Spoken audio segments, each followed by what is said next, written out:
talk to you about how you should be pivoting your businesses first and foremost. Then let me go back all the way to COVID.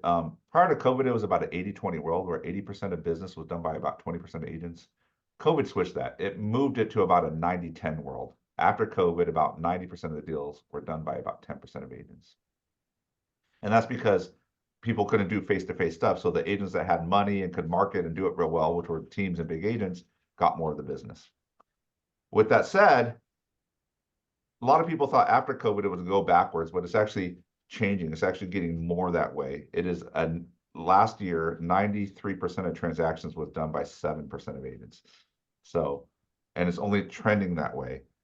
And now we have NAR on top of that coming down the pike. And when NAR comes in, it's gonna make all of us have to do a buyer presentation essentially to secure a buyer, because you're going to have to get them to agree to some sort of potential payment of commission to you out of their pocket before that you actually service those clients as a buyer, right? And so you're gonna have to get really good at doing a buyer presentation. Those are different. We've already had some last team meeting. We had Rich and Jake get on about how they work with their clients and do buyer presentations. So we're going to continually put that out there to you. This is going to be more about how to process the forms. But I want to prognosticate a few things. One is NAR is still projecting that they're going to go to the associations and ask for a change of forms in July. They keep saying that. We'll see if that actually happens. What that's going to mean is if MetroList adopts, which I guarantee they will because they want to prevent the liability, they can't opt into the settlement that NAR does unless they adopt the rules. So MetroList is going to adopt the rules. I guarantee it, right? So if that means they're going to require a buyer broker agreement for every buyer you're servicing. So let's talk about where that interacts. And Bruce can go into a little more detail on that. But when you start working, you start doing real estate activities on behalf of the client, on a buyer, you are now an agent. You need the doc. You need the doc signed. You need a buyer broker agreement signed. So with that said, you got to get really good at getting to a buyer presentation. If you're using your lockbox access as a way to generate your value, to get with clients saying, I can open a home for you, I can do these things for you, and that's your value proposition as an agent for their buyers, then you are going to get to a harsh reality in real estate where you're gonna decline in your business for agents that are able to talk value to them, get them to a buyer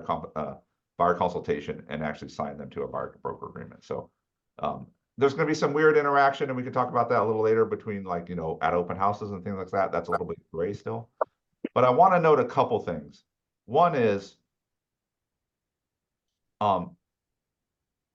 despite all these changes in 93.7 and all that stuff, almost, and this is still holds true, about 80% of listings happen one of two ways. They find their listing agent by they either know the agent already, or they're referred to the agent by a friend or family member. Now, I want to note that for those of you who want more listings, they're in your database. They're literally in your phone, because that's where 80%. And if you're hunting outside of that, if you're door knocking or doing other stuff to get listings outside, you will get them, but you're hunting in 20% of the market. Just letting you know that right now.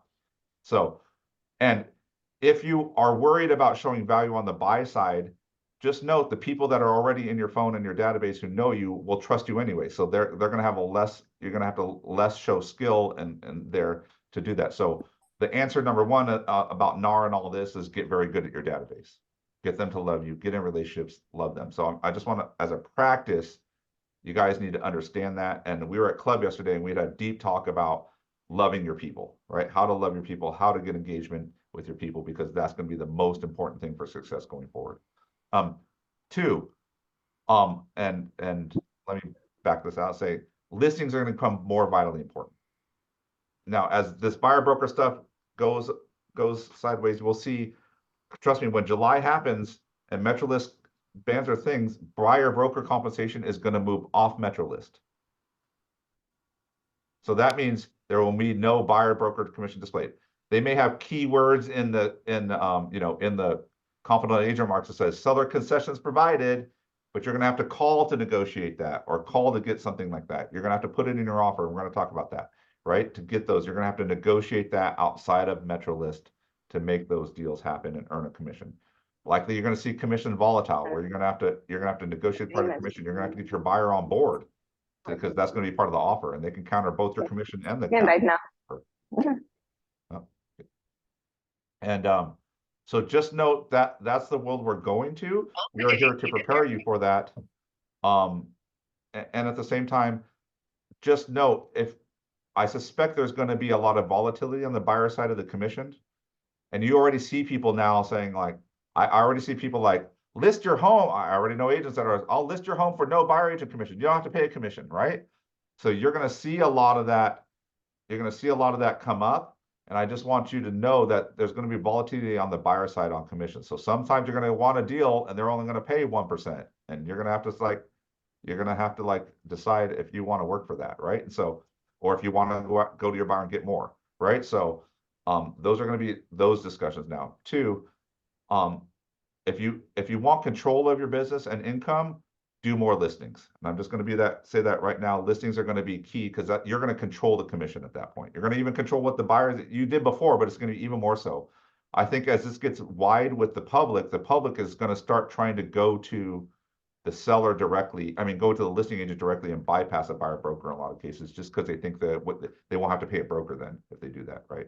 Now, I'm not saying as a listing agent, if you get a dual agency offer, that you don't make them pay a commission. I wouldn't work for free anyways, but you'll need to negotiate that. But I feel like there's going to be perception that if they go directly to the listing agent, they're going to get a better deal, or they're not going to have to pay as much. So if you want more stability, and some of you bigger agents on this call, if you want more stability, you need to be listing focused. If you want more listings, it's in your database, right? So with that all said, I don't want to hijack it, but I'm just saying these are the things I see coming down in the market going forward, and these are things you need to prepare for as an agent, right? And if you need more help, I need help on buyer presentations. Talk to myself, talk to Michelle, talk to Bruce. We have video recorded with Jake and Rich on how they do buyer consultations at a high level, right? You know, how they get people to do buyer consultations, right? So we have these tools for you to be successful in this market, but you're going to have to engage. You're going to have to get better at buyer consultations. You're going to have to get better at your database in this new market. And the market going forward is going to reward the agents that are more professional. It's going to reward the agents that love their people and do a good job with their people. And it's going to reward the agents that focus on listings, right? And so I just want that noted, and hopefully that hits true for you guys, and we're here to help you through that process. But in the meantime, I don't want to hijack this anymore. Bruce, go ahead. We're going to talk about how to actually physically use the new forms that are coming out in July. Oh, yes. One other thing, the new forms are coming out in July. That's what we're talking about now. So these are going to hit the market in July. You're going to start requiring it. Likely when they adopt the rule, we're going to adopt a similar rule that you will do a buyer broker agreement with all your clients, with all your buyers at the same time. Please note, we just found out that the governor and the legislature and DRE already have draft language for a bill to require it in the state of California anyways.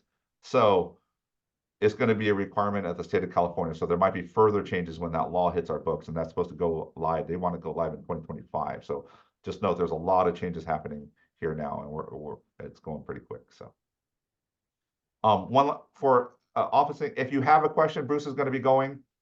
Please put your questions in the chat.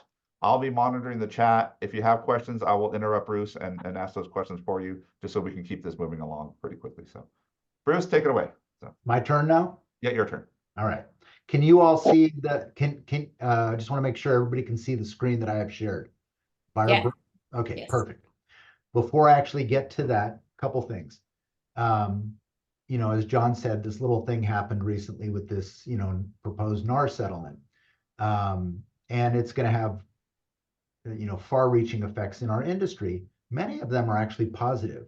I think it'll up the professionalism quite a bit, especially on the buy side. But if you look at the details of the NAR settlement, it's actually not that it's not that complicated. You have you can't represent a buyer without a buyer representation agreement. You can't, if you're a listing side or a seller, you cannot reference a commission in the MLS. And third, the seller can reference through their agent in the MLS verbiage that says something to the effect of seller will pay concessions. You just can't use the word commissions. And so, the devil is in all the details, how that gets rolled out. Um, it's a pretty sure bet. Metrolist, when they adopt this, they're going to remove the commission field. So you won't even be able to put zero commission. It's just going to be gone.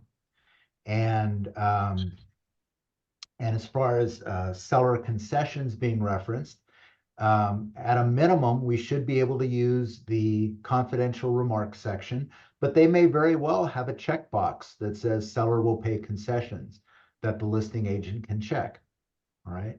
Um, Piggybacking real quick on what John said about what's going on in the state legislature. That whole idea of passing a statewide law to require um, broker compensation agreements in California. It's in the Judiciary Committee right now. They anticipate probably around the first of the year is when it will become law in the state. But one of the things, and all of this is being pushed by CAR as well, because they want everybody to be on an equal playing field, whether you're a realtor or not a realtor. Right now, the NAR settlement only affects realtors.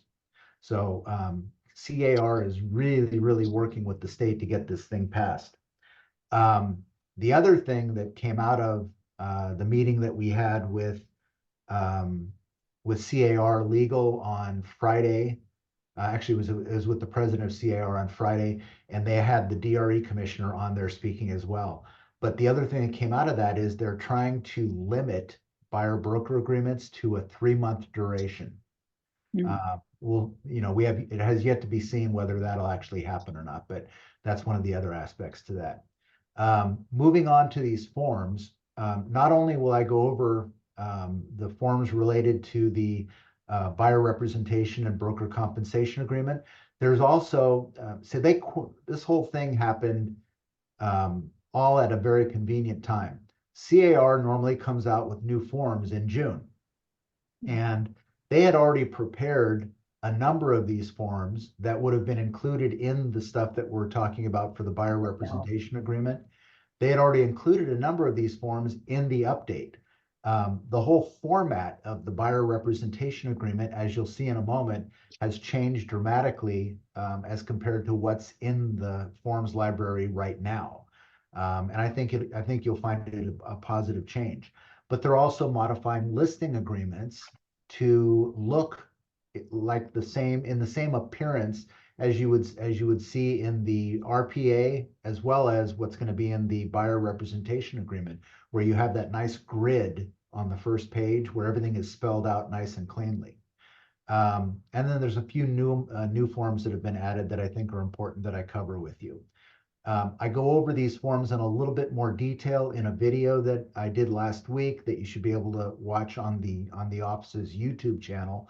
I also just posted that as well. Okay, thank you, Michelle. You're welcome. My concern is in this class right here, there's far too much information to go through it in the time that we really need to. So it'll be a much more redacted version of going through these forms. But if you look, my first thought was, and if you look at this first page, if you've never used a buyer broker agreement before, and all of a sudden you're hit with this thing where now it's mandatory. If you don't have a buyer broker agreement, you're not going to get paid. There'd be nice if there was some guidance as to what kind of paperwork you really need to be considering and how that buyer process might play out. And so I've put some idea here as to, once you do your buyer contact, your initial intake, then you're going to want to fill out some forms. The forms you're going to want to fill out are the BRBC generally, the BTA, which is the buyer transaction advisory, the buyer compensation advisory, or I'm sorry, broker compensation advisory, and that's going to be used on listings as well as for buy sides.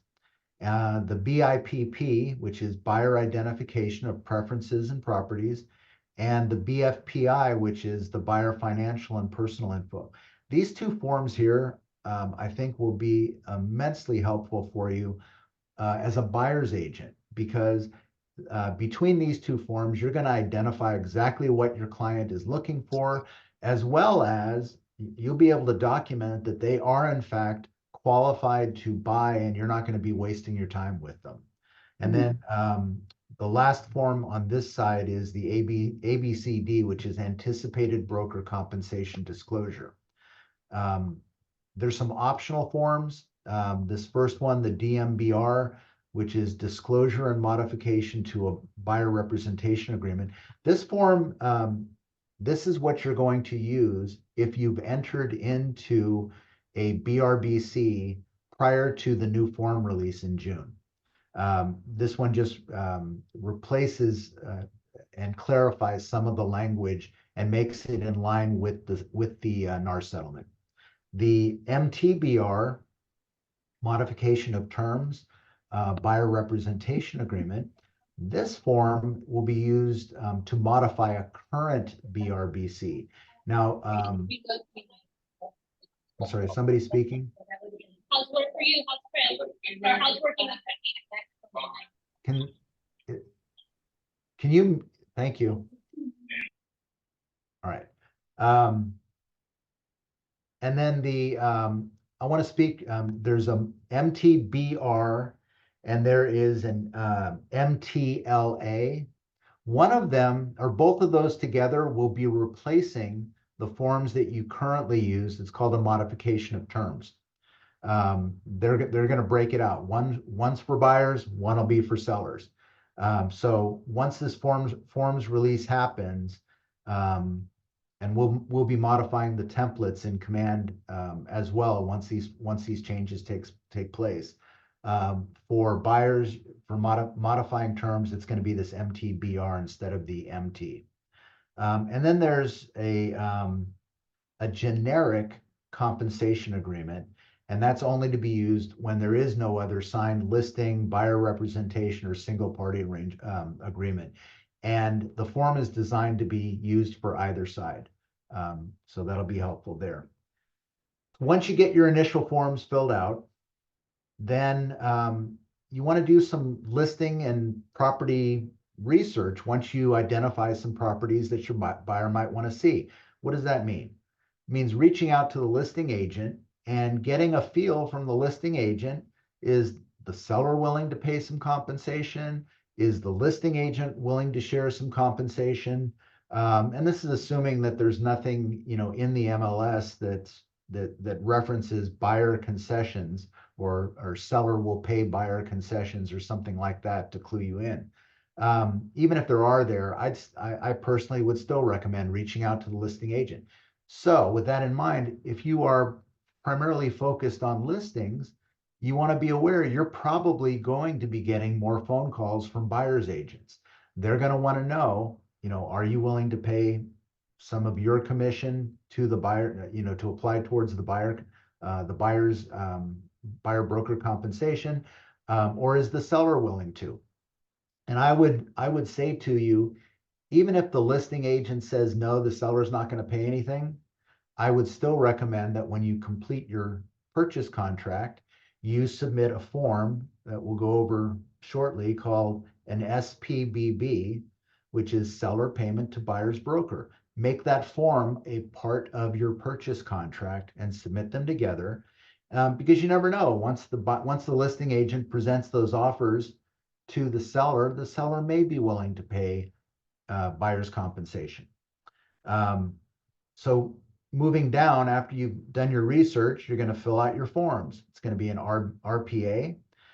You would use a CBC in the event the listing agent says, yeah, I'm going to pay some of the commission. CBC has been redesigned to account for this. I mentioned the SPBB, that's the seller payment to buyer's broker. And that can be, when you use that form, it is actually made a part of the contract. And then there's a final form that may come in handy. It's a COBR, which is cancellation of buyer representation. I put a note here. Please keep in mind, if you do not have a buyer representation agreement, that means you don't get paid when this thing closes. That Bruce, will I be, have a question on that. I have like a couple questions that are coming directly to me. Do you want me to interrupt you like this? Because it's pertaining where you're at in the presentation, or do you want me to wait? let's hold off until I get through the actual forms, because I might answer their questions then. Does that work? Not a problem. Okay. All right. So first form is the newly designed and improved buyer representation and broker compensation agreement. This is the last version that I've had access to. And you can see here, they've taken on that grid format like you see in the RPA, which I think is really easy to read. You've got your representation period. It starts and it ends on a certain date, whatever you put in there. Keep in mind, as I said earlier, the state, when they pass their regulation, as of right now, they're pushing for a 3-month max. So that may be the rule once that's implemented. Type of representation, it defaults to a non-exclusive representation. You can make it exclusive. And, I don't know John's feeling on this, but I would advocate making it exclusive. I would always advocate doing exclusive. Okay. If exclusive is checked, the broker is entitled to be paid if the buyer acquires any property during the representation period, with or without your involvement. So that was kind of my motivation. It's kind of like the exclusive listing. If they sell the house to anybody, whether you introduce them to it or not, you're entitled to your commission. Hey, Bruce, I wanted to talk a little bit. Can I interject about when the buyer broker agreement needs to be used? So, just so you guys know, when you do a real estate licensed activity on behalf of a buyer, you must have this form signed prior to that time. What does that mean? If you use your lockbox to show a home, you are now you're acting as their agent. You will need a buyer broker agreement. So if you're at an open house and you say, hey, there's another house down the road, I want to see it. You say, yeah, let's go. Buyer broker agreement. Well, we'll get to open houses in a minute too, but that's still an open issue. But CAR has devised not one, not two, but 3 different forms to deal with potential issues with open houses. And we'll go through those too. Yeah, I'm not saying not showing that home. I'm saying showing another home. Yeah, and that will also be covered in those open house forms. Yeah, so just so you Afton know, has a at question. the time of interaction, the minute you start doing real estate activities, acting as their agent, not just selling the home, but now I'm acting as their agent trying to procure them as a buyer. At that point, a buyer broker discussion needs to happen at that point. Yeah, and I would think of that as an opportunity too, because There's that also- gives you the opportunity to show the value, explain to them the value you're going to offer, and get them to ink that document with you. You're starting that process of building that rapport with them. So, all right, you done, John? Actually, there's somebody who has their hand raised. Do you want to go ahead and go, Afton? Or Bobby? I can't tell which one it is because I can't see you. Hi. Just to clarify, so that is legal requirement from CAR. We can't even show a property. Somebody calls our sign and says, I want to see this house. We have to make them sign an agreement before we can legally open the door. That is correct. Okay, that's all I wanted to clarify. Thank you. Assuming you want to represent them as a potential buyer. So. Well, obviously, yeah. So yeah, I'm saying if you're just saying, oh, I'll just show you the home because I'm the listing agent, I want to show it to you, that's one thing. But if you're saying I want to procure them as a buyer, then it's buyer broker agreement. I have a quick question as well. Where do we turn these forms in? If we have like 30 people show up to an open house and we have, say, 2 people that want to go see open houses, with a listing agreement, you automatically turn that into your broker. Do we have to do the same thing with a buyer broker agreement? Yes, and you can upload. You will be able to upload multiple documents in the same line item within Command. But more specifically to your question on open houses, there's actually a form that you can choose to use. It's one of their proposed open house forms, and it's more like a sign-in sheet. So you could have multiple signatories on that form and upload that. But we'll get to that. We'll get to that in a little bit. Yeah, and just so you know, we will change command. If you go into a profile on the checklist, there's a consultation section. In that command, we are going to, it's already there, buyer broker agreement, but we're gonna start mandating requirements in that consultation section is where you're gonna upload your buyer broker agreements. Yeah, and as these forms are actually released in June, the ones that aren't part of command already, I'll have to go in and add them in manually, which I'll do. All right. Going back to the buyer representation and broker compensation agreement, I've highlighted a few fields here. You'll be able to download these and look at them at your convenience. But you'll see here, section D is where you define how you're going to be paid. The amount of compensation, you can do it as a percentage, flat fee. There's a section here that talks about payment from third parties. And this is really critical for you guys to know and understand. If let's just say, and I'm going to use, and I'm not advocating that you use this particular amount on any buyer or broker agreement, but let's just say, for example, that you come to an agreement with a buyer and they agree to pay you 2% of the acquisition price. And then you reach out to the listing agent, and the listing agent says, oh, the seller is willing to pay up to 2.5%. And right away you're thinking to yourself, oh, well, gee, that means I can get 2.5%, or I can hand a half of 1% of what I get over to my buyer to use towards their closing cost. That is not the case. You are allowed to be paid no more than what the buyer has agreed to pay you in this buyer compensation agreement.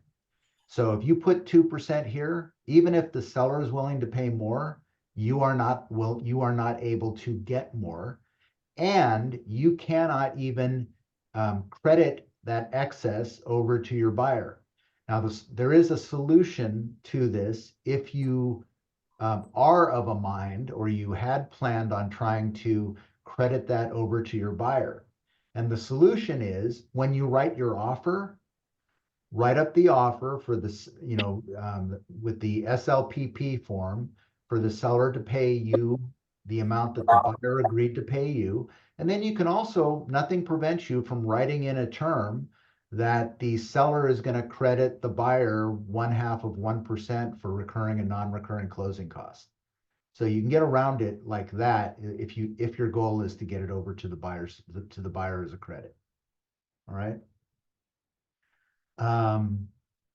Cancellation notice. There are different terms for canceling depending on whether it's exclusive or non-exclusive.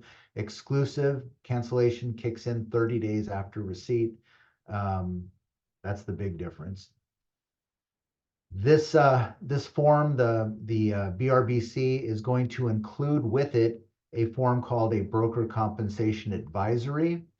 And we'll see that in a minute. Let's see here. The last page of the BRBC, item 15. You may ask, why is it asking me to repeat what the buyer is agreeing to pay me right here? And the reason is because this becomes knowledge that must be disclosed to all parties. And you can use this last page and turn that over to the title company. You're free to do that. You're free to turn it over to the seller side. And by having it on this last page, you don't have to give them the entire agreement. Right. Next form is the buyer transactional advisory. This form here, it is unclear as of right now if this will still be in the CAR forms after June. There is some talk that they may be removing this one from the library. I actually like the form. It's a simple disclosure or advisory, I guess it is, but it talks about the agent's duties and limitations, the scope of the agent's duties, talks about dual agency and things like that. But there has been talk they might be removing it. So we'll know in June, when we get there. The BCA, the Broker Compensation Advisory, this form explains how you can get paid. Section 1 discusses the seller side. So this form was used for both listing and for buyer brokers. The section 1 covers listings. Section 2 and 3 discuss the requirement of buyer broker agreements, as well as how the buyer brokers can get paid. And they break it down into plain English right here under section 3. And I don't need to read that to you. You can read it yourselves. The form BIPP, buyer identification of preferences and priorities. This one and the one that follows, I think will really be helpful for you, especially when you're doing your buyer consults. It shows the buyer has the ability to list exactly what they're looking for here, right down to locations, counties, etc., any other features that they want. This form and the one that I'm going to go through next both come with confidentiality clauses, meaning unless the buyer gives you permission, you cannot disclose any of this information to the seller or the listing agent. All right. Can I ask a quick question on Yeah. that? So when you're going through the preferences and say they started looking for a duplex and they switched to a single family, but you don't have it checked, do you have to do an addendum and No. then turn that in? No. This is to help you. It's to help them. Anybody that's worked with buyers knows they has had the experience of having them change up on you midway through their searches. So it's going to be a common thing. This is not something that you need to do an addendum on. You could, I mean, it comes numbered. You can do number 1, you can do number 2, number 3, as many as you want. But I don't think as an office we're going to require that you keep updating the form. Got it.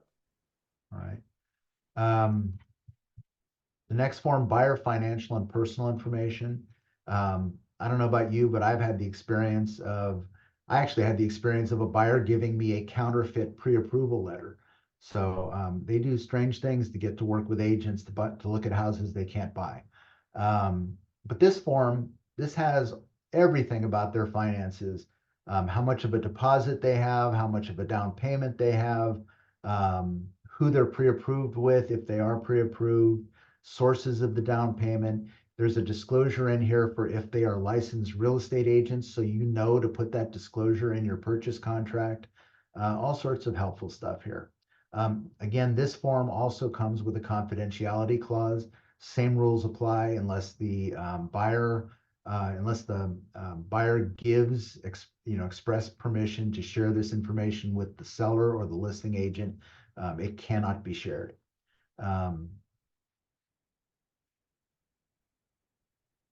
Anticipated broker compensation disclosure. Top section, as I note here, is the only part that needs to actually be filled out by the buyers.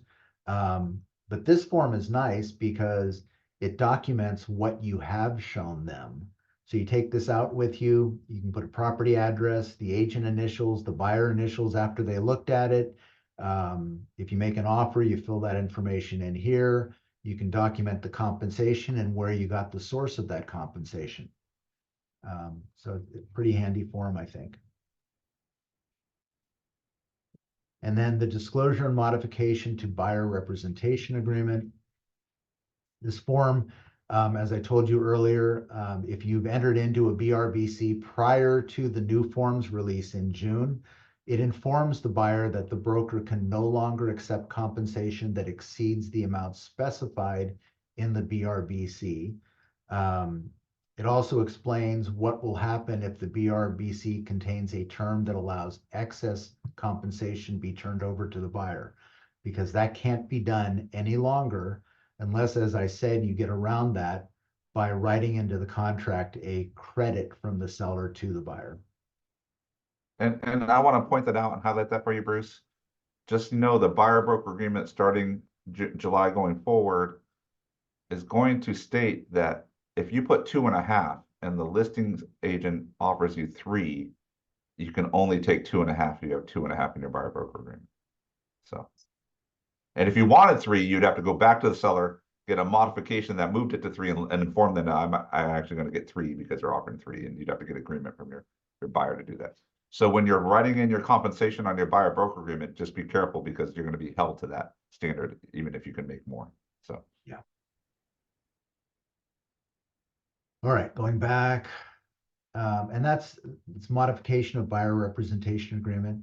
That's covered in this section right here. The MTBR, modification of terms buyer representation agreement. This is for this is to document a change in the buyer representation agreement. And this is they really simplified this thing.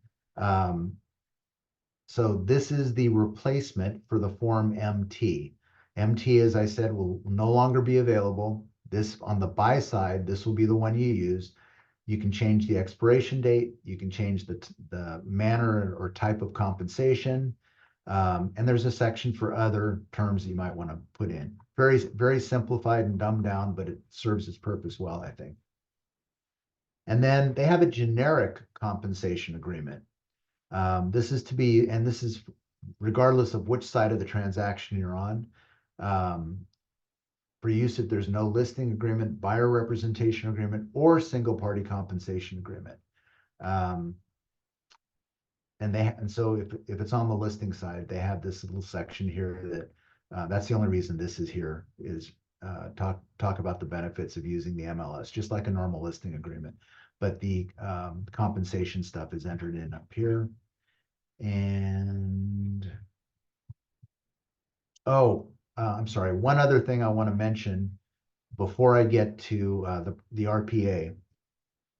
One of the big things that the BRBC is doing with this version is the way they've written it. The CAR attorneys have basically established that buyer brokers now have what's known as a third-party beneficiary standing. So basically, if you sign a buyer broker agreement and the buyer, at the last minute says, I'm not going to pay you. If you ended up going through mediation, arbitration, or going to court, whatever, you actually have standing to sue to enforce that right. So that's a nice plus if you were to choose to do that. Now, the RPA made a couple changes that I wanted to point out. You're already familiar with the grid format. Section G3, the verbiage here, seller agrees to pay the obligation of buyer to compensate buyer broker under a separate agreement, CAR form SPBB. You check this box, it's going to add in the SPBB form where you will define what you're requesting the seller pay in place of the buyer having to compensate the buyer's broker. So that's that. And then they're adding in, I thought this would be a good time to mention this, the new version is adding in a new contingency. Everybody has probably heard or read in the papers or online or heard in the news about all the problems with the insurance industry in California. People not being able to renew their homeowners insurance, people not being able to get homeowners insurance, and even the people that can get it, sometimes the cost is so cost prohibitive, it's ridiculous, and some people are having to go to the state to get insurance from the state. So what this new contingency does is it works like every other contingency, but the terms here are the buyer must be able to secure insurance for their purchase at an acceptable price to them within the contingency period. So if you're representing a buyer and you happen to be near the foothills and your buyer gets a quote, $15,000 a year to insure get homeowners insurance, this gives them an out for backing out of the contract. The only thing I would tell you here is a lot of times buyers will wait until the last minute before they start looking for insurance.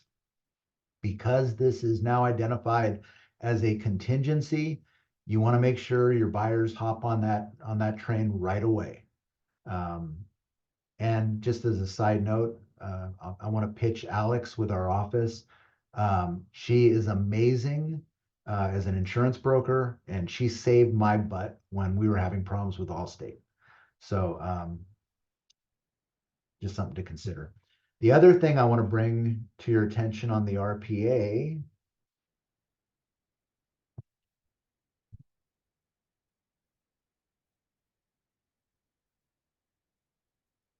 there is a new form and a new law that kicks in January. I want to make you aware of. Balconies, exterior stairways, and other elevated elements. What this new law says is that beginning January 1st, properties with any building containing 3 or more dwelling units with elevated balconies, stairways, or other elements must have them inspected. Now, there's a separate form to this, and who is able to do these inspections is going to be an issue, and we'll go over that in a few minutes. But my feeling on this, and John, you may feel otherwise, but my feeling is this is mainly going to be in condos. I think condos are probably going to be the big ones. And I would guess once this law kicks in, that the HOA management companies are going to be taking a proactive step with this and having their balconies certified on a regular basis. Don't know that for sure, but that would be my guess as to how they're going to operate.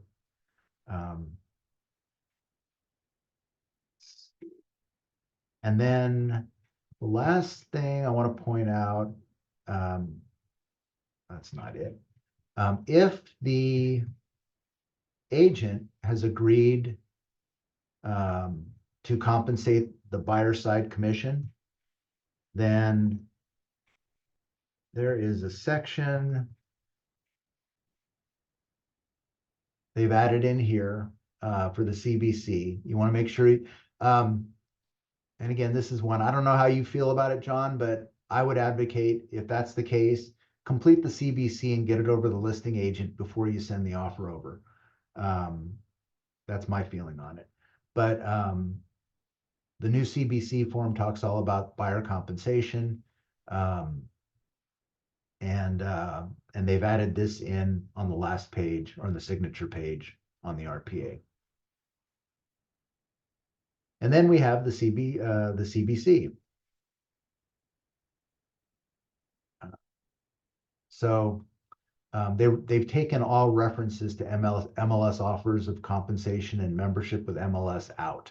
That's no longer a part of it. That's just in order to comply. They've added in offer regarding compensation. Seller's broker agrees to pay buyer's broker compensation in the amount of X or a flat fee. They've added in a mediation and arbitration clause. And other than that, it's pretty self-explanatory. But again, my feeling is send that over to the listing agent before you send the offer.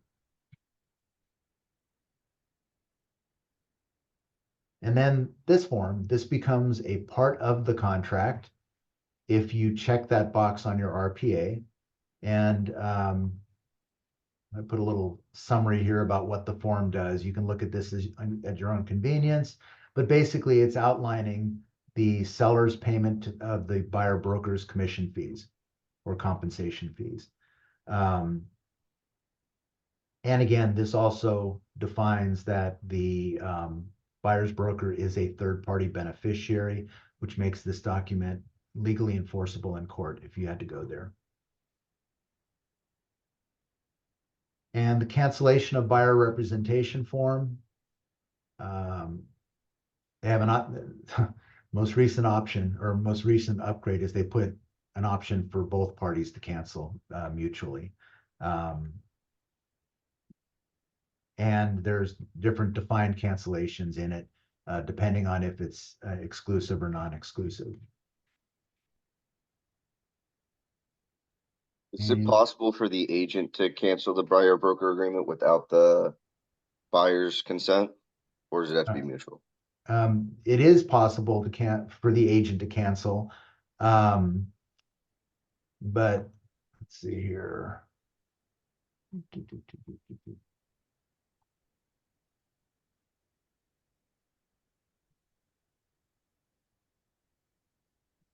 Yeah, broker gives notice to the other to cancel the buyer representation and terminate the agency. So it's no different than a listing. Yeah. agreement. Well, no, listing agreement requires signature of the brokerage and the seller. Oh, so it's just the buyer, not the broker, that needs a signature.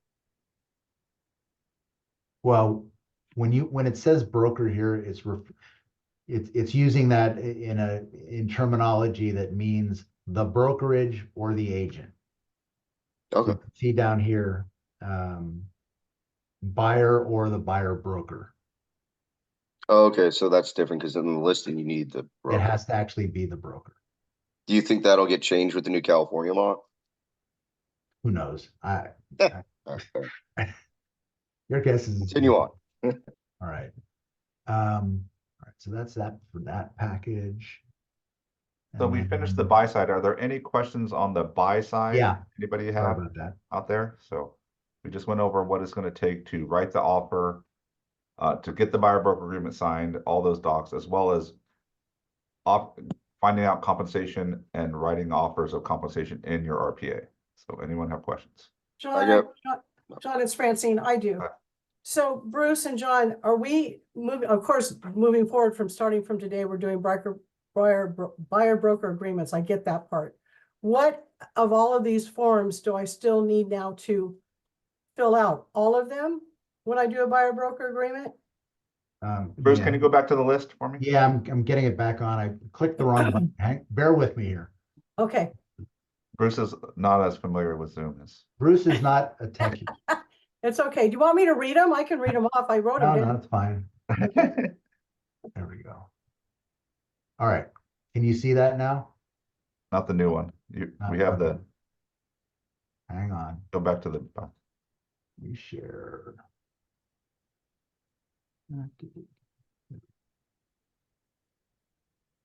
All right. Can you see it There now? it is. Yes, All right. thank you. Now, so what I did here is based on the forms they have now that Yeah. they're, anticipating releasing. These are the forms that I would anticipate you're going to want to include. Now, when you as part of your initial consultation, when you fill out your forms, I only listed RPA, CBC, SPBB, those types of forms. You know that the RPA is going to come with a bunch of other forms, but these are the main ones that I wanted to focus on that had to be discussed for buyer representative compensation. and Bruce, on the buyer broker agreement side, I know that the buyer representation agreement is going to be required. That form will also trigger other ones, like it'll trigger the buyer transactional advisory. Yes. And it'll trigger the broker compensation advisory, right? So, Yeah. Oh, Well, I it will trigger the BTA if the BTA stays part of the package. correct, The- yeah. the So if it does, if it BCA doesn't, it'll go away, then it won't, but Yeah. the BRBC will trigger other forms automatically, right? Yes. But the BIPP and the BFPI, those are recommended, but if you want to do your own, if you are okay with your own buyer broker, how you do your stuff, but that's just a way to facilitate your conversation. CAR's trying to help you facilitate a buyer broker conversation, right? So, Okay. Right. You I said get that 4 and 5 are gonna be recommended but not required, the BIP and the BFPI? Because if we're doing our own consultation sheet, do we need the BIP and the BFPI for the? no, those will be optional. Those will be So optional. those two are optional, but the Those two will first be 3 are optional. required for the office? Yes, Yes. correct. Thank you, Parm. Thanks. Thanks. Is that All clear? right. Everyone clear on that? So. All right. Can I move on to the There's next? some more questions. I've been typing Okay, them in. Thank How you. will you be approaching this with sellers? Will you recommend your sellers pay a buyer commission? Curious the language you will use. I would. I would. So what we are saying now is, and we have some sellers that don't, on my team, we have sellers that don't want to pay a buyer broker commission. What we're saying is we recommend it, one, because if I look at the comps you're looking at on your comps, they're paying a commission, buyer commission, they're paying a buyer agent commission, they're paying a buyer agent commission. Do you think that you're gonna be at a disadvantage versus those people that are offering buyer agent commissions, that the agents now, those buyers don't have to, on those houses, don't have to worry about paying their buyer's agent, where on yours, they're gonna have to factor that in their financing to pay you if you can't negotiate out, right? And what's the likelihood on yours that you're also going to get requests because you don't offer buyer compensation, that the buyer's just going to ask you for that compensation anyways, right? Through the offer. And so it's advisable if you want to compete and get the best price for your home that you offer a buyer agent compensation in your listing. Some we don't, but we just warn them that, like, you know, it could still be negotiated and they can still ask for it, right? And But it's we likely put- they will ask for it. Yeah, it's likely they will ask for it because they're not going to have the ability to buy. Most of the buyers on your house at your price point, for the most part, are not going to have the ability to pay their closing costs, down payment, and the commission. So they're going to ask for compensation. So you may get your price, but they're going to ask for dramatic concessions to make their offer work. And so we have that conversation with the agents, and most of our listings still come with buyer compensation even after we have that conversation, right? So, Yeah. Afton? Yeah, so I wanted to just touch on this. This is for kind of everyone that's worried about where the market's going and with not paying a buyer agent commission. I've already had an agent or a seller that said, I'm not paying a buyer agent commission. I'd wait till July, so I might as well do it now. Here's exactly what happened. The conversation was, your competition's still paying commission right now. Yeah, well, I still don't want to, I don't want to offer it. I'm like, okay, well, this could impact your property from selling. You understand that, right? Yeah, but you know, I want to give it a try, see if I can sell it without. So it happened. We're in the market for 3 weeks. I got a ton of agent calls in the very beginning with interested clients, but they called me up and say, I don't work for free. How does this work?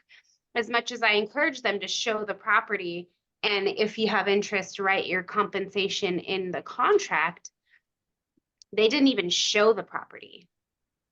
They didn't even show the property. And then several weeks later, when I had no showings, he's like, okay, well, I guess we can offer a buyer's agent commission now since nobody's really interested without one.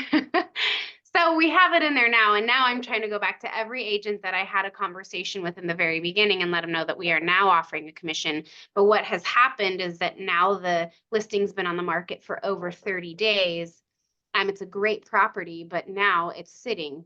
And now I'm going to ask for a price reduction today. So food for thought, and you know, literally, you know, a lot of sellers have to figure it out on their own, but just something that I've already experienced so far. Well, You know- here's something to add to that. I have a buyer where was on the opposite side. I was the buyer calling up an agent that said that the sellers weren't going to do a commission. My buyers didn't want to go to the property because they wanted me to be represented and to get paid. So it was a twofer. It wasn't that even they weren't refusing to show the property. I was still telling them about the property, but they wanted to be represented by somebody and they didn't want to pay the commission. So And that's what that you need to was- tell your sellers, like, yeah, like you are going to be at a significant disadvantage. And I ask them to put on your buyer hat, like put on your buyer hat and say, look, if we were looking in the neighborhood and you're going to sell and you're going to buy somewhere else and you're looking in your neighborhood and there's 7 houses you want to look at and 2 of them are not paying a buyer's agent commission, where you're going to have to come in with thousands of dollars more, like, maybe, to get that done, or even negotiate that into your contract, that, like, are you going to even look at those properties? And they're going to say no, right? And then you're asking me to do the same thing when the number one way we're going to get you the offer and the highest price is getting people to look at your property. The more people get to look at your property, the more likely we're going to get multiple offers, the more likely we're going to get the price you want. By doing this, you're going to severely limit the amount of people that will see your home. And thus, by default, you're going to get a lower offer on average. And I suspect over time that we're going to see stats that bore that out, and it's going to become kind of like, we're going to get a stabilization where there's going to be a broker compensation offered that is going to be still standard. It's just going to be it's going to have to flesh itself out a little bit. So Suzanne, I have another question Go ahead. regards to open houses. go ahead. Mark, why don't you hang on the open houses till we get to that section? Yeah, we're gonna Oh, talk I'm about sorry. announcements in detail. Okay. No, I'm Suzanne, sorry. question on buyers?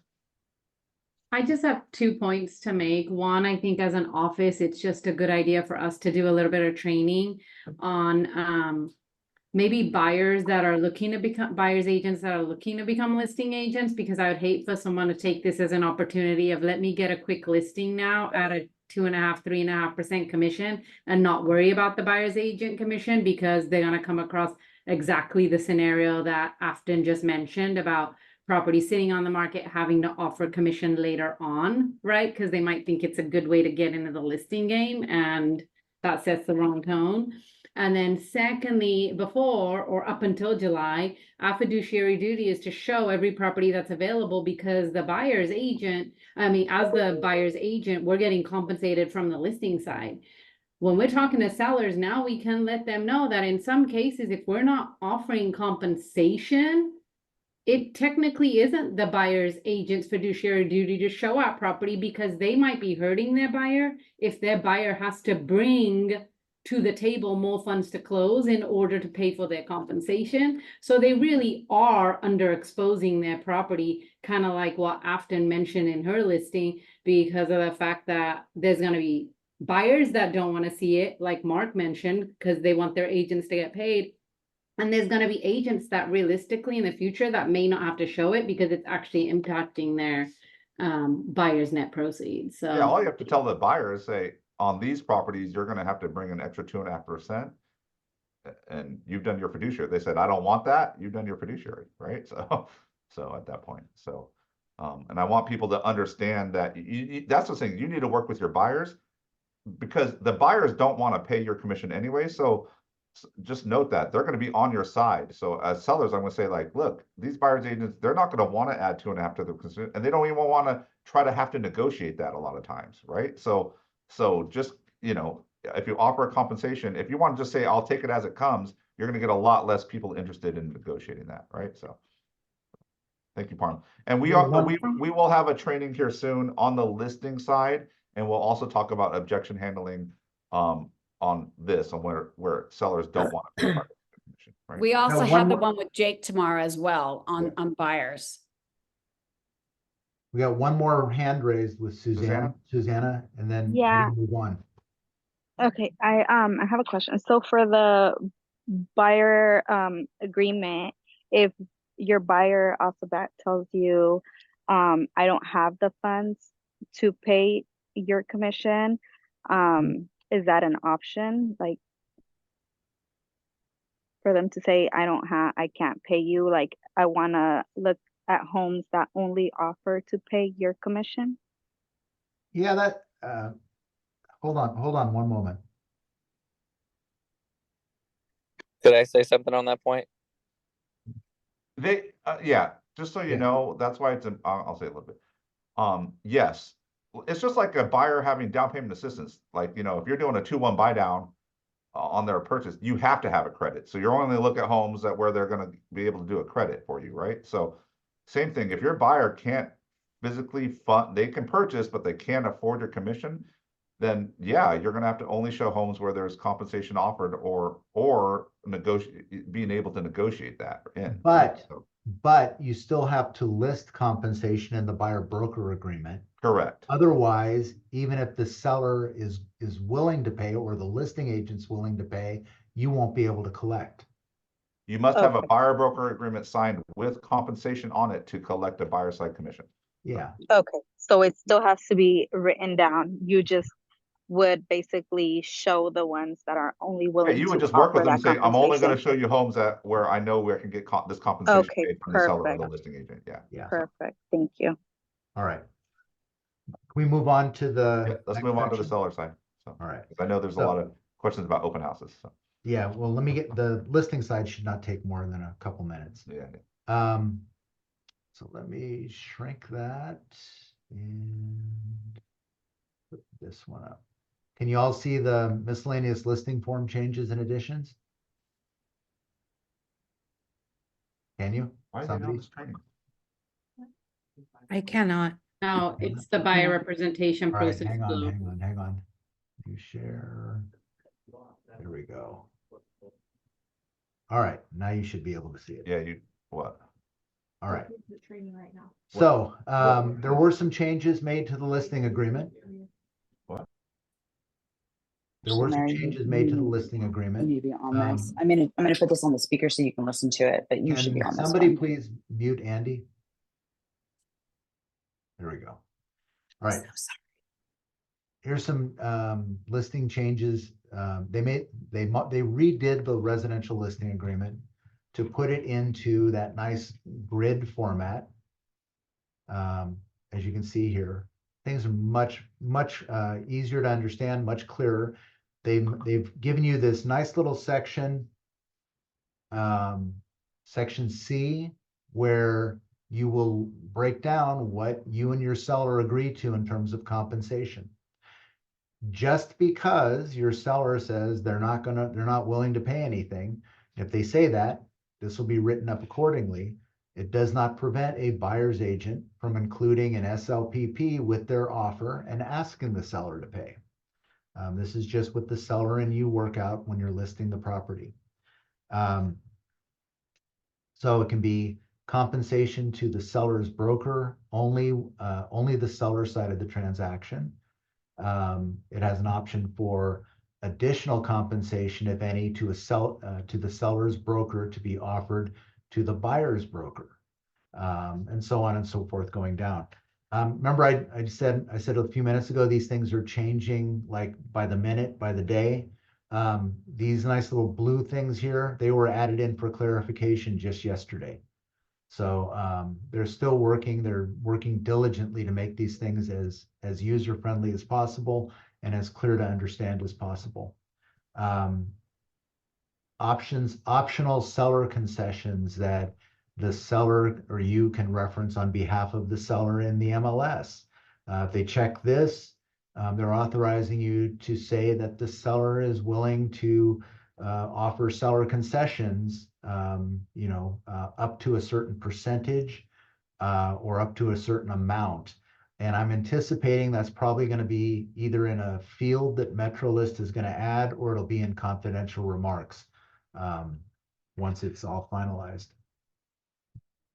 That's the big thing I wanted to cover on. Under seller concessions, it describes here what that is, and it says that it may include, pardon me, among other things, title, escrow, lender fees, repairs, inspections, and broker compensation. Concessions identified in the MLS listing must not specify the concessions are to be used to pay for broker compensation. So again, you can't reference broker compensation, you can't reference commission, anything like that. It can just say seller concessions. And I want it noted also, that seller concessions box. If you're negotiating, a seller says, I don't want to pay commission, but let them negotiate it, I'll throw it in. You need to check that box and say, like, can I actually say you're willing to offer seller concessions? Yes. As part of our marketing for your listing. You need to check that box. That will hopefully, I think, over time, alert buyer's agents that they're willing to pay. You just have to negotiate it, right? So, but if you know your seller's going to offer concessions, then you need to check that box and put that in there. Otherwise, remember, there's a rule that you can only advocate the list price of a property. So if you want to advocate something less than list price, like with a seller concession, you need to check that box and get permission. So. Yep.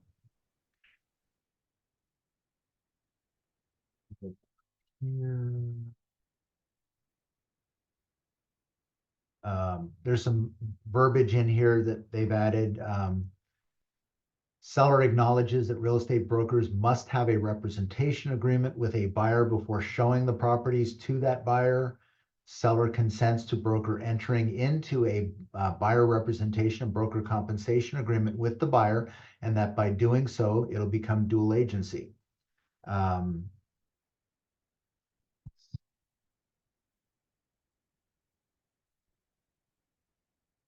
Then the broker compensation advisory, we've already gone over this on the buyer form side, so I don't need to go through that again. Modification of terms listing agreement. This is actually going to, again, this is on the listing side. This will replace the current form modification of terms. And you can see here it has spots to modify the price, the expiration date, compensation, basically anything you need to do normally that you have been using the form MT for on the listing side. This has you covered.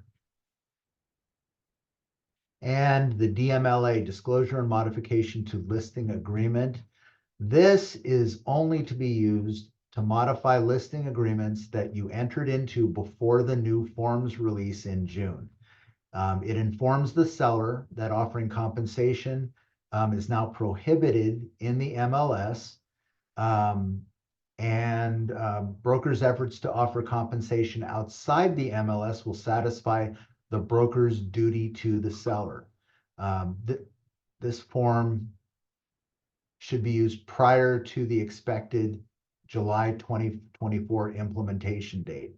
There's no need to change or remove commissions from the MLS if they're already in there now, because if you use this form, it covers that once the MLS does remove that commission field. So if you have listings that are going to be running through, when this NAR settlement kicks in July, when we start kicking in implementation of it, then this would be a form that you would want to go through with your seller, have them sign. And that is it for those. Any questions on this little group of documents? Nope. Okay. All right, the next one and the last one is Open houses. open houses. Well, there's actually in other forms. Open houses, they kind of went crazy with these forms. And even like last week, there was one day where one day one form existed, the next day they removed that form and replaced it with a completely different form. So they're working overtime on this stuff. But we've got a few: limited property, non-exclusive visitor representation and broker compensation agreement. That's a mouthful. LPRBC. We've got the VRBC, which is open house property tour visitor representation and compensation agreement. We've got the OHNA, and then the most recent one they just came out with was this OHNA-SI. And then I'll also go over the buyer's homeowner's insurance advisory and the wooden balconies and stair addendum. So on these open house forms, every bit of word that I'm getting out of CAR is these forms, they are preparing them in response to what may happen as a result of the NAR settlement, final approval, and whatever the attorneys determine we're going to have to implement. But nobody has come out with anything definitive as to what, if anything, will be required for open houses. The prevailing thought is if we let somebody into an open house, we have to have something. And so these forms, some of them do slightly different things, and we'll kind of talk about that. This particular form says right at the top, for use by an agent holding an open house or another agent giving a prospective purchaser a tour of an open house or other property. Kind of easy to understand. And this form here, if you're the agent touring people around to different houses, it has a spot where you can list up to 3 properties. And there's different things you can check. So for example, 1B, this would be checked for visitors touring one or more properties with an agent, and then the agent would list the properties here. There's a spot for the agent to list what their compensation is going to be, and it talks about how payments from third parties will be handled. Pretty simple form. The only thing that's not simple is not knowing for sure if it's going to have to be implemented or not. But as of right now, assume that this or one of the other forms will have to be implemented. The next form is the open house property tour visitor representation and broker compensation agreement. This form is for a single property and it is non-exclusive agency only, right? If you use this form, single property, there's no exclusive representation. But you can allow people to come into the property. They agree that if they decide to buy it, they're going to pay X amount. Talks about, again, how money from third parties is handled. And then we have the OHNA, open house visitor non-agency disclosure. So this particular one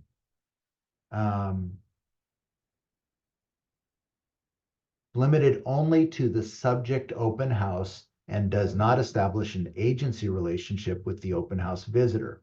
So this would be, you're letting them into your open house. They are not agreeing to pay you anything. However, it does leave the window open here. If the visitor wants to work with the agent holding the open house, it tells them that they're going to have to do a BRBC or something else. And then if they're already represented, this box here can be checked, and they can go out and see it. Oops, that's not right.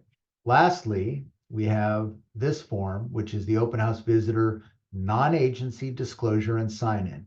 Again, this one, just like the previous form, creates no agency relationship, creates no obligation on the buyer to pay you or anything else, but it does talk about, or does allow for them to do this like a sign-in sheet. You can just leave it out. They can sign in with their information. Advantage is you capture their information. They become part of your database if they decide not to buy. But again, there's nothing in here where they're agreeing to pay any type of commission. It says the agent does not represent the buyer or the visitor, as they call them here. And any communication with the agent is for the benefit of the seller. And Bruce, I want to note something like this will often be, I think a lot of will anticipate using this at open houses to sign people in. Now, this is on behalf of the seller if someone wants to write an offer. The minute you change, I want you to know, the minute you start talking buyer mode, I can show you other homes.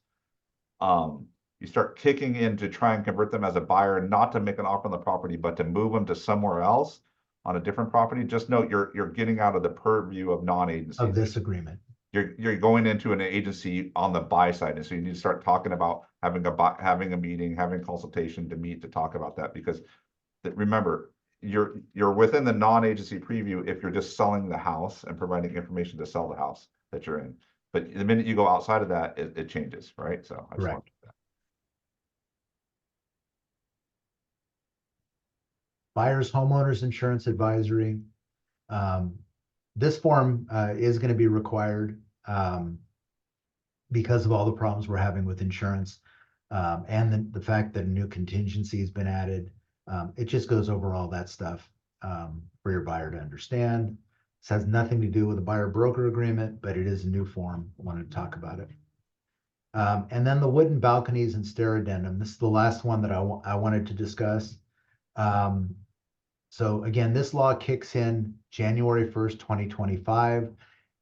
My feeling again is it's going to involve things like condos where you have, there's more than 3 units, you have multiple stories above the ground level, things like that. The thing that I wanted to point to your attention here is, oftentimes state government passes laws and they don't really think about the impact it has downstream. And I think this may have been one of those cases, because I looked up the actual health and safety code on this. And it's, according to the health and safety code, this inspection shall be performed by a licensed architect, licensed civil or structural engineer, a building contractor holding any or all of the A, B, or C-5 license classifications issued by the Contractor State Licensing Board, and have a minimum of 5 years experience in constructing multi-story wood frame buildings, or an individual certified as a building inspector or building official from a recognized state, national, or international association. The people that are going to be doing this inspection and certification, these are not your average run-of-the-mill home inspectors. And so if, once this law is implemented, if you're listing a property that's, a condo in a big multi-story building, early on, I think you want to be reaching out to the HOA management company and seeing if they have any inspections on file that are meant to comply with this law. And if not, then we're going to have to start looking at other sources, because I don't think that there's going to be an industry, a cottage industry that's going to have sprung up by then to handle these types of inspections. And it's going to be a little bit more work that we'll have to do. You have any comment on this, John? No, I think it's gonna have to flesh itself out. We have some more questions. Stephen, do you want to go ahead and ask that out loud, please? Well, I'll start as he's getting ready. Oh, is this Okay. form mandatory? I assume you're talking about the open houses. So Bruce, what if someone is coming to the open house, but they don't want to sign any form? If they don't want to sign any form, then I would say that's not an option. If they're coming to an open house, at a minimum, they have to sign the sign-in sheet. Yeah. So from now going forward, if you're like, oh, I'll let the, looky-loo neighbors come in the open house, they've got to sign the form because you don't even have the right to start talking to them about the house, selling the house without them having some agents, some relationship already established, right? Some agreement to how what we're doing, right? So. And in fairness too, that's where we're at here on April 30th. By the time, this new form release happens in June, there may be subsequent, chatter out of CAR that says, forget about it. This isn't going to impact open houses. And I will say this, NAR put out another questionnaire about this, about they call it the term working with, am I working with or not, kind of the thing. But trust me, this is going to change a lot. Open houses is very gray right now. NAR is not even figured out in their negotiations exactly how that's going to play out. So as soon as we see more clarification out of NAR, we're going to see different forms head out. But this is very fluid right now, so that's why there's 4 different forms. But suspect this is going to change a lot as we go forward. So we'll continue to have these trainings. Kind of say, oh, the open house forms changed a lot. Just know that's going to be there. But likely, as Bruce said, there's general consensus that anyone walking into open house will likely have to sign something. So. All right. So I just want to make sure that the open houses I'm doing this weekend, we are going to need a form. Is that correct? Okay. No. So just know everything we're talking about. Everything we're talking about is not going to kick in likely till July. I understand that. So we are we are not even changing our command checklist for this stuff. So just note this is what's coming down the pike. It will likely when the rules change passes, then we will inform you now this is in place. But we wanted to get to this in front of you because these are going to be like when they pull the trigger and the rules change, we're going to say now this is required, right? But now you can sign in normal on your open houses, but just going forward, none of these rules are in place unless NAR and MetroList adopt them, or the settlement is approved, or DRE and the legislature pass a law, right? So all right. And John, real quick too, I want to say these forms, once they go active, it'll happen in June. I don't know if it'll be the beginning of June, the middle of June, the end of June, but it will happen in June. And I'll be checking, CAR library regularly, looking to see if they've activated them yet. But what I would tell you as agents, as practitioners who use this stuff to earn your livelihood, it is really, really, I can't even tell you how important it is. Once these forms are finalized and released, don't just wing it the first time you have to use one. Look at these forms, print them out, study them, see what's in them, especially the BRBC, because you're going to have to go through that with your clients. And you don't want to be learning it as you go when you're sitting down with a client, because that's gonna totally mess up your credibility with them. You really need to internalize these things and understand them. And Stephen Webb, Stephen T, just to let you know, these forms we're showing you are not even in your library yet. You can't even pull them up. They're not in there. We just know they're coming. That's what we're showing. So. That's correct. That's correct. Okay. Luke, you have a question? Yeah, I got something to add to that and then a question. I mean, we got trained for all this during COVID when we had the PEAT forms and whatnot. When you were at open houses, you had to sign in. There wasn't an option. We're going straight back to that. It's not really changing anything. They have to sign in. It'll just buyers become adaptable. And I can tell you as a business practice at our open houses, you sign in. If you don't sign in, you're not getting the house, right? So That's what I've been doing for years. so like Um, it's just about that's why I was saying when Bruce talked earlier, it's going to make you more professional. You're going to have to handle the objection of not signing in, and you're going to have to handle it well, right? So And I mean, most people, they do. I've every once in a while like to kick a Karen out, and I don't have their business anyways. So yeah, that's what the thing business is, do they have in the house? yeah, Mark, I've turned people away and they're mad and they yell at you, but like, do you really want that client? I mean, No. I don't, right? Exactly. So Luke, So you have a question? yes, I have a question about this wooden balconies and stairs that's supposedly getting implemented. What happens if you quite literally can't get an inspection? Because I know these people, I was a contractor before. You're not getting these people out for less than $1,000. And typically these are gonna be what, condos that are gonna be put Yeah. out there that are gonna require this?